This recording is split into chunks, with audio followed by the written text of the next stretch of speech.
अस्सलाम वालेकुम बिस्मिल्लाहिर्रहमानिर्रहीम। तो मुस्लिम औरत किन किन से शादी नहीं कर सकती? जी हाँ, तो मैं आप लोगों को बता दूँ, यहाँ पर बहुत सारे लोगों ने बहुत सारी अफ़वाहें फैला रखी हैं कि जो मुस्लिम औरतें होती हैं वो अपने सगे भाई से शादी कर लेती हैं, अपने सगे मामू से कर लेती हैं, अपने वालिद मतलब फ़ादर से कर लेती हैं शादी, निकाह या जो भी चीज़ें हैं।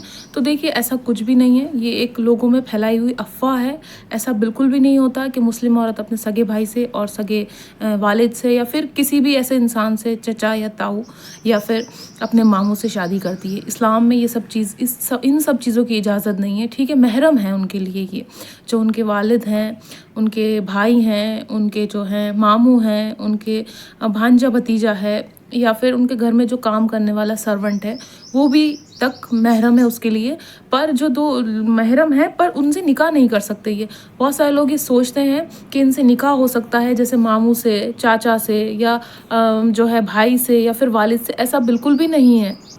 ये जो रिश्ते हैं ये बहुत पाक साफ़ रिश्ते हैं और एक ये बहुत अच्छे रिश्ते हैं। इन रिश्तों में एक दूसरे का एहतराम होता है, एक दूसरे की इज़्ज़त होती है ना? पर इन लोगों से मतलब आप बिल्कुल अपने आप को कवर नहीं कर सकते, अपने आप को बिल्कुल ढक नहीं सकते, मतलब नकाब नहीं लगाएंगे तब भी चलेगा। जैसे मैंने बताया, चाचा के सामने और आपके मामू के सामने और आपके वालिद के सामने और आपके भाई के सामने, आपके बेटे के सामने, आपके भांजे या भतीजे के सामने आप नकाब नहीं भी लगाएंगे, मतलब सर पे दुपट्टा होगा तब भी चलेगा। ये आपके लिए महरम लोग हैं और इनसे पर निकाह नहीं हो सकता।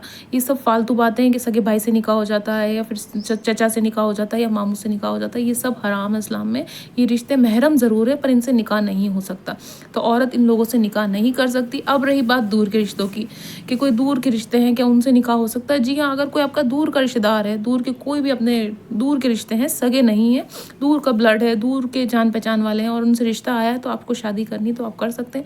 जी हाँ, आप कर सकते हैं, पर अपने उम्र के लिहाज के हिसाब से। ये भी नहीं है कि आदमी बहुत ज़्यादा बुढ़ा हो या बूढ़ा हो या फिर लड़की बहुत ज़्यादा छोटी हो, बच्ची हो, नहीं हो सकता। लड़की और लड़के का बालिग होना बहुत ज़्यादा ज़रूरी है, उनकी इजाज़त होना बहुत ज़्यादा ज़रूरी है। ज़बरदस्ती कोई चीज़ नहीं होगी। जैसे लड़का है या लड़की है, उनकी इजाज़त ज़रूरी है, ज़बरदस्ती शादी नहीं हो सकती इस्लाम में। और दूसरी चीज़ ये, उनका बालिग होना बहुत ज़्यादा ज़रूरी है। नाबालिग बच्ची की या बच्चे की शादी नहीं हो सकती। और तीसरी चीज़ ये है, वो अपनी ज़िम्मेदारी को समझ पा रहे हैं या नहीं समझ पा रहे हैं। ज़िम्मेदारी को समझना बहुत ज़्यादा ज़रूरी है। तो इन लोगों से आपका निकाह नहीं हो सकता।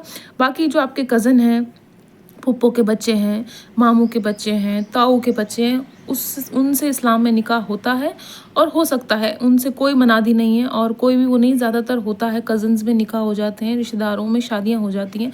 पर जैसे मैंने बताया, और जो लोग हैं, जो और भी लोग हैं जिनकी वजह से मतलब लोगों में ये है कि सगे भाई से हो जाती, नहीं होती। भाई अगर दूर का है, मतलब आपका करीबी नहीं है, दूर के रिश्ते का भाई है, पास के रिश्ते का नहीं है, तो उनसे हो सकती है, पर सगे किसी से नहीं हो सकती। ये जो लोग सगे सगे कहते हैं कि सगों से हो जाता है निकाह, सगों से शादी हो जाती है, ऐसा बिल्कुल भी नहीं होता है। कुछ लिहाज है ना, कुछ रिश्तों की मर्यादा है। ऐसा नहीं है कि औरत या आदमी अपने सगों से रिश्ता जो है जोड़ ले, सगों से शादी कर ले, नहीं, बिल्कुल भी नहीं है। कहीं नहीं लिखा है कि सगे मामू से निकाह हो सकता है, सगे चचा से निकाह हो सकता है और सगे मतलब कोई भी आपके सगे भांजे या भतीजे, उनसे निकाह हो सकता है। ऐसा बिल्कुल भी नहीं है कि जो है ऐसे निकाह हो जाएगा, आपने कह दिया और जी हो जाता है, नहीं होता ऐसा। आप थोड़ा पढ़ें इस्लाम के बारे में, आप समझें और आप समझने की कोशिश करें। और अगर ज़्यादा जिन लोगों को चुल है ये जानने की या समझने की, तो आप कोशिश करें कि आप कुरान पढ़ें। आपको कुरान में सब चीज़ें साफ साफ नज़र आ जाएंगी, साफ साफ पता चल जाएंगी कि कैसे क्या है, रिश्तों की क्या मर्यादा है, चीज़ों का क्या है, निकाह कब करना है, कैसे करना है। हमारे यहाँ ज़बरदस्ती शादियाँ नहीं की जाती हैं, ना करवाई जाती हैं। मर्ज़ी होती है लड़की या लड़की की तभी निकाह होता है, तभी शादी होती है। आप ये सोचेंगे कि ज़बरदस्ती होती है, ज़बरदस्ती कहीं नहीं हो सकती। ज़बरदस्ती कोई चीज़ नहीं होती है, ना शादी होती है, ना निकाह होता है। और शादी से पहले लड़की के वालिद और वालिदा लड़की से पूछते हैं कि आपको ये शादी या ये निकाह करना है या नहीं करना है। अगर वो कह देती है हाँ करना है तो करते हैं, नहीं कहती है तो नहीं करते हैं। तो जिस तरह से मैंने बताया कि इन लोगों से शादी या निकाह औरत नहीं कर सकती, बाकी कर सकती है। जैसे कि मैंने बताया, उम्र का लिहाज होना बहुत ज़्यादा ज़रूरी है। बूढ़े आदमी से मतलब पूरी ज़िंदगी का सवाल है। बहुत बूढ़ा मतलब ठीक है, बहुत से बहुत 5 साल बड़ा या 10 साल बड़ा फिर भी चलेगा, पर इतना भी बड़ा नहीं हो कि एक मतलब बेटी और वालिद जैसा कि भी गैप नहीं होना चाहिए, है ना? इतना भी नहीं होना चाहिए, पर हाँ थोड़ा बहुत गैप ज़रूरी है, क्योंकि रिश्तों को, चीज़ों को समझने के लिए दोनों ही नासमझ होंगे तो कैसे रिश्ता चलेगा या कैसे शादी चलेगी। और ऐसा भी नहीं है कि हर बार लड़की छोटी हो, कोई बात नहीं, लड़की बड़ी है तब भी निकाह हो सकता है। समझदार होना चाहिए, है ना? पढ़ी लिखी होनी चाहिए, रिश्तों की समझ होनी चाहिए, लोगों की समझ होनी चाहिए, उसको रिश्ते निभाना, उसको पता होना चाहिए कि उसको रिश्ते कैसे निभाने हैं। लड़का है, उसको अपनी ज़िम्मेदारियों का पता होना चाहिए, उसको पता होना चाहिए कि मैं शादी करूँगी या करूँगा तो मेरे पे खर्चा आएगा, मेरे पे एक बच्चे की ज़िम्मेदारी आएगी, एक औरत की ज़िम्मेदारी आएगी।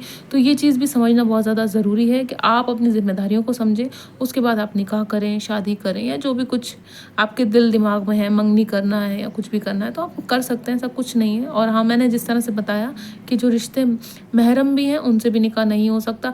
पर हाँ, उसके बाद दूसरी चीज़ ये है कि अब उसके अलावा जैसे शादी हो गई लड़की की, उसके अलावा और लोग कौन उसके लिए महरम हो जाएंगे?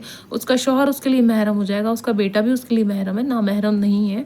शौहर और बेटा भी महरम है, वो लोग भी महरम होते हैं, वो नामहरम नहीं होते हैं।